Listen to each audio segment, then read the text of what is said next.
So, continuing with our scenario on the bank robbery. Now that we have a suspect, the next goal is to gather evidence and then use that evidence to either convict that suspect or to let that suspect go free.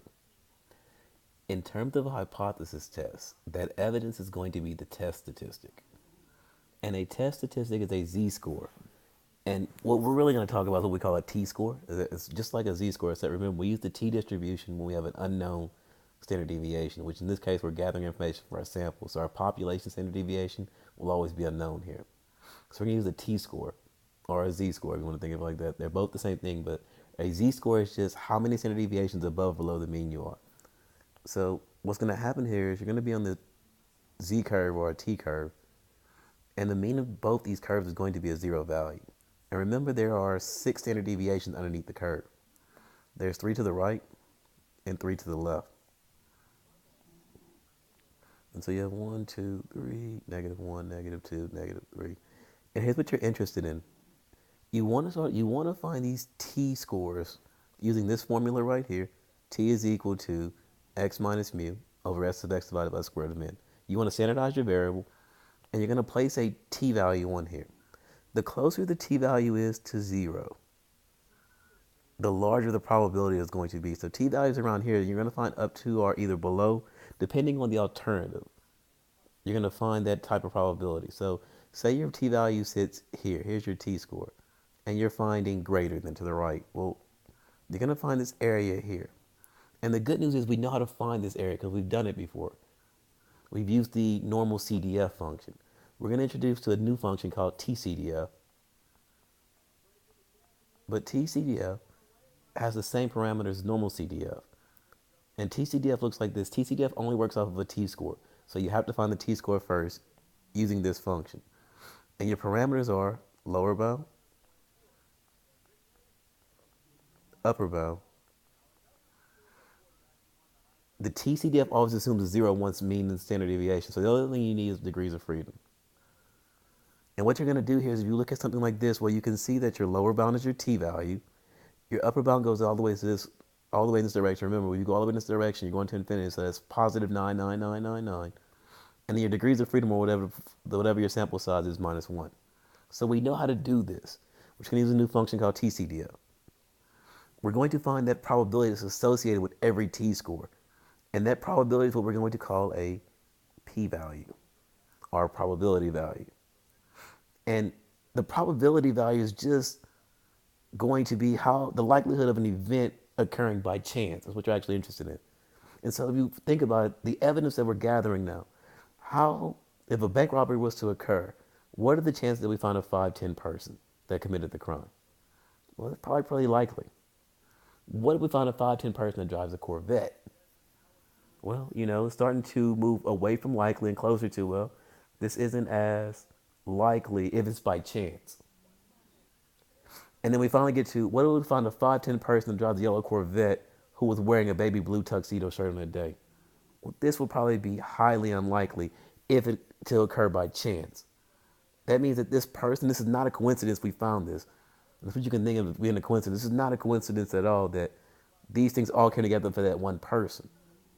So that's what p-values do. P-values are the likelihood of an event. And what that means is the closer to 0 the value is, the more likely the event is to occur. And here's what I mean by that. Let's look at it. Let's look at what the p-value actually is. The p-value by definition is the likelihood or probability of getting a test statistic as extreme. Here's the most important part. As extreme or even more extreme if in fact the null hypothesis is true. So what that means is this. If we draw this normal curve here, and we use our data to calculate normal value, to calculate the t-score, right? If I get a t-value way out here, I want to find the probability of getting that value, that t-value, or something even more extreme. This right here is the p-value. If in fact HO is true. And we're going to assume HO is true. So for instance, if a robber commits a crime, well, the p-value or the probability of getting a 5'10" man if a bank robbery occurs, or a 5'10" person if a bank robbery occurs as a suspect, is pretty high. which would put our t value somewhere about, we can say, a 5'10" person committing a crime here. This is just a 5'10" person. Now, to find a 5'10" person that committed a crime who drives a Corvette, if in fact that is true, a yellow Corvette, let's move that a little bit closer to, let's actually let it be this value right here. Meaning that it's not as likely, but it is possible.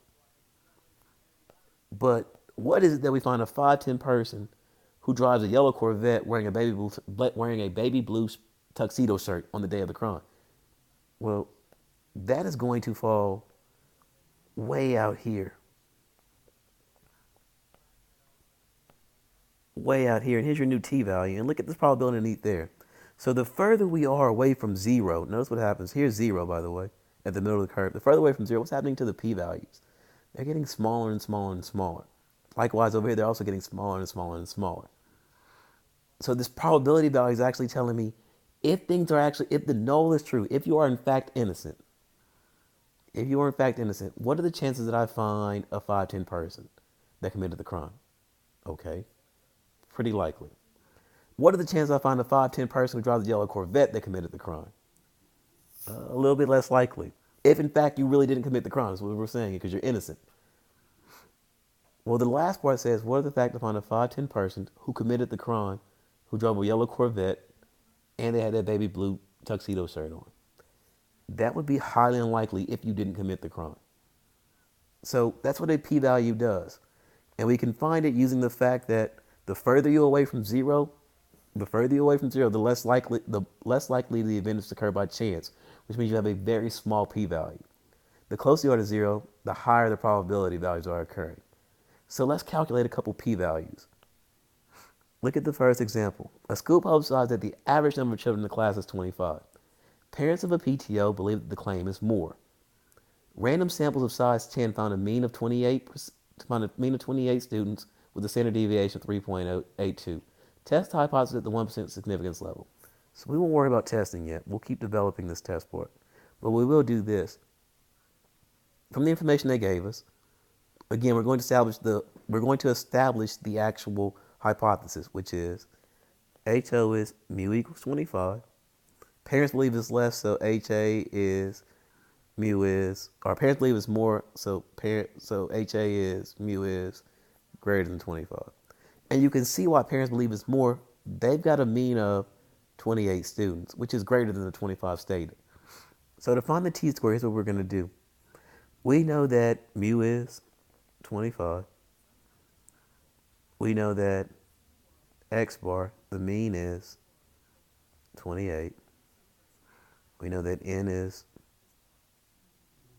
10. And we know that S of x, the standard deviation, is 3.82. To find the t-score, t is equal to x bar minus mu divided by S of x over the square root of n. So here, our t-score is t is equal to x bar, which is 28, minus 25 over 3.82 divided by the square root of 10. If we calculate that, so notice here, the t-value will be a positive t-value because your average is above the mean. So calculating that, we get 28 minus 25 divided by 3.82 divided by the square root of 10. And I get a t-value of 2.483. Now, we can calculate the probability associated with that by drawing a curve and using tcdf. So we draw a curve. At the middle of this curve is 0, and I'm asking you about the value 2.483. And notice this symbol right here is telling me that to be greater than that value. So greater than that value, so they're right like this. So I want to calculate that using tcdf. So here's how I'm going to calculate it. The probability that t is greater than 2.483 is equal to, and our calculator is going to type in tcdf. The lower bound here is this t-score, 2.483. The upper bound here goes on to infinity, so there'll be a bunch of 9s. And then the sample size, n, is 10, so we need to do 10 minus 1 to get to the degrees of freedom, which are 9. So we type that into a calculator, and we're going to do tcdf, 2.483, 99999, and then 9. I get a probability or a p-value of 0.0174. So let's look at the second example. A company advertised that the average life of its furnaces is 18 years. An advertising group believes that it is less. Random samples of size 36 found a mean of 16 with standard deviation of 3.4. What is the decision at the 5% significance level? So again, we know that HO is mu is equal to 18 and HA mu less than 18. To calculate the t-score, it's the mean x bar, and our x bar here is 16. Notice it's less than the sample mean that we thought, notice less than the population mean that they state, 16, minus x mu, which is 18, divided by the standard deviation, 3.4, over the square root of 36.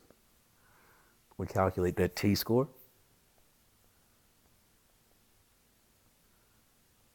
So it's -2 divided by 3.4 divided by the square root of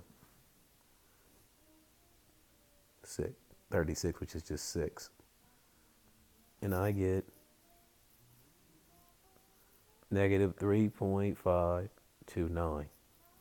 Now, again, drawing this on a curve, the mean of this curve is 0 because that's a t-score.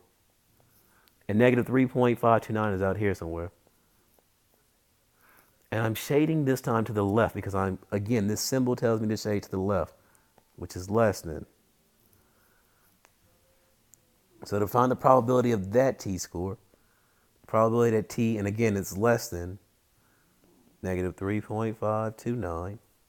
Again, I'll do tcdf. The lower bound is -999 this time because I'm on this side of the curve. I'm going up to -3.529. And my degrees of freedom are 1 less than the sample size. Well, the sample size was 36, so 1 less is 35. And I get a value of, for that, tcdf,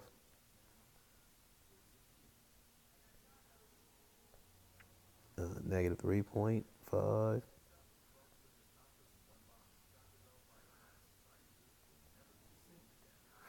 And I get a tcdf, I get a t-value of, it'll say 5.945 e to the -4. That's in scientific notation. That's written like this, 0.0000, sorry, or it's 3 zeros. You start your first number at the 4, at the 4th spot. So it'll actually be 0.000594. In which that number, by the way, is a very small number. Practically, it's a 0 chance of occurring. That's what this is saying. And what this value represents, again, now remember this. This says to get a value at the extreme is -3.529, or something even further than that. The chances of that occurring are 0.00594, which is practically, if in fact the actual life of these furnaces is 18 years, a 16-year furnace, for that to occur is this probability right here. So what does that tell me? That tells me that something that's being stated here probably isn't true.